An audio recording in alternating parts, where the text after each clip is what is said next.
All right, talking to CBS analyst Gary Danielson. I guess the first obvious question, Vern's last year. Any special surprises, any ex-NFL pranks maybe? No, that's a good idea though. We're all just thrilled to be along for the ride this year.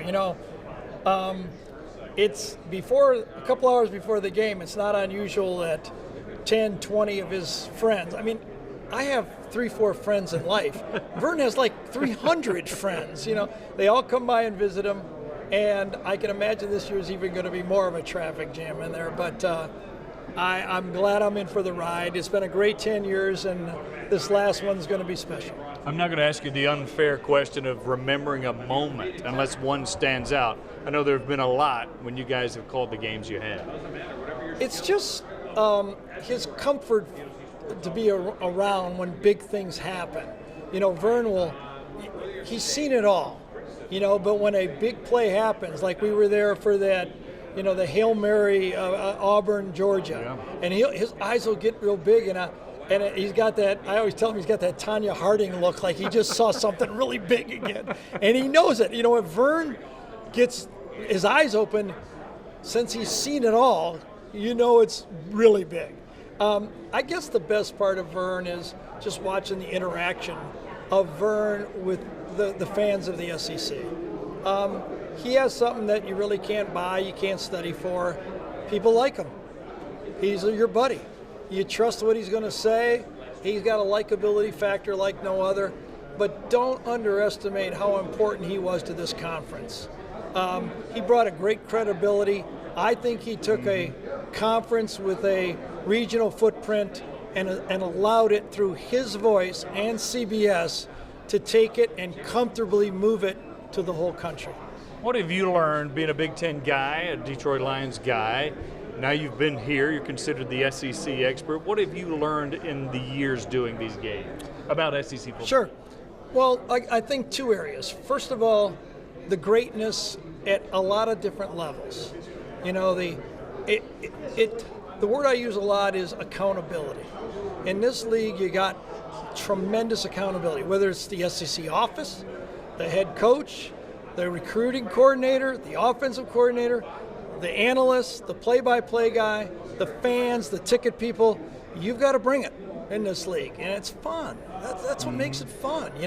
Not only does the team have to win, but the fans, the players, the media who cover it demand that you're ready to bring it, you know what you're talking about, and they can sniff out a fake in 5 minutes.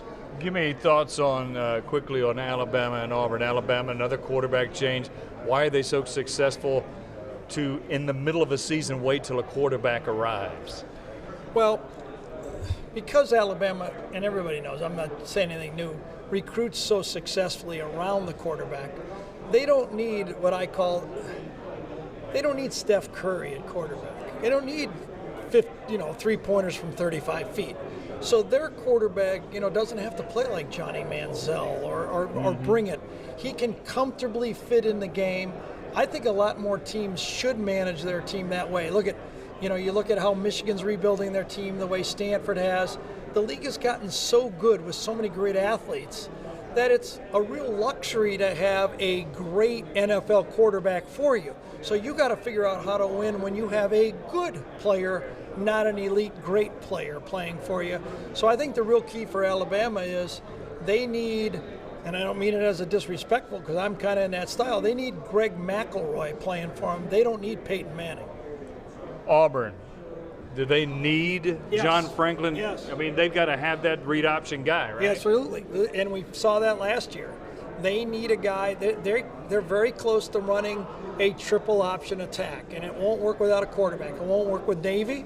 It never did in the triple option. They needed at Oklahoma, they needed Jack Mildren. They needed Keenan Reynolds. And for the Gus Malzahn offense to work, it's icing on the cake to have the great throwing day.